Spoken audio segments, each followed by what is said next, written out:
Tu te souviens de notre histoire? C'était au collège Saint-Raphaël, à Kinshasa. J'ai rencontré un jeune homme merveilleux et on a cheminé ensemble en tant que de très bons amis. Vraiment, c'était le meilleur ami garçon que j'avais vu jusque-là. Et c'était mon premier meilleur ami garçon. Et notre histoire était juste magnifique. Mais une année après, on a dû prendre des chemins différents parce que... Non, parce que on devait aller à l'université et on avait des universités différentes. Je me rappelle de ce jour-là où je t'avais un peu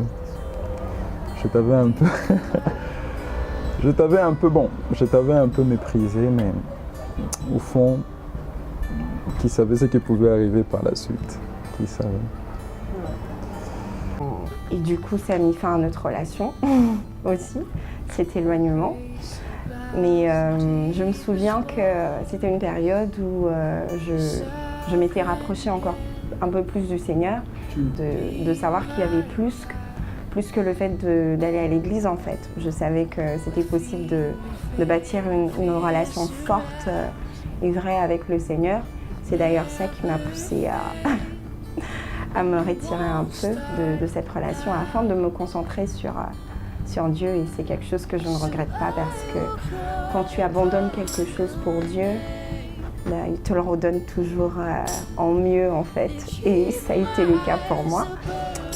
Alors moi, je me rappelle d'une chose. Je me rappelle de quelque chose que tu me disais toujours, à chaque fois. À chaque fois qu'on se voyait, à chaque fois que tu m'appelais, à chaque fois que je t'appelais, juste pour prendre des nouvelles, tu me posais toujours cette question qui est restée. Tu te rappelles de cette question ou pas? Jean-Marc, quelle est ta relation avec Jésus? Et ça a résonné plusieurs fois dans ma tête et ça a beaucoup résonné jusqu'à un temps où je suis finalement tombé malade. Je suis finalement tombé malade et sérieusement malade parce que mon pronostic vital était engagé. Cela m'a rapproché du Seigneur. Cela m'a rapproché du Seigneur finalement. Et il y a une des choses qui est principale et importante, c'est que la première personne qui te parle de Jésus reste une figure de choix. Et pour mon cas, tu sais qui c'était? Tu sais pas? C'était toi. C'était toi. J'avais un ami qui était déjà à l'étranger. C'était Jean-Marc. Il était en France. Et donc tu m'as aidé en fait. Tu m'as aidé dans toutes les démarches. Ah ouais, t'es sûr? Bon. Non. Parce que tu m'envoyais toujours des messages, des clins d'œil, tu vas bien, comment tu vas, juste pour avoir de tes nouvelles et tout. Oui, mais bon, par la grâce de Dieu, mes démarches ont finalement abouti et c'est là que je t'ai rejoint en France, oui, pour faire mon master.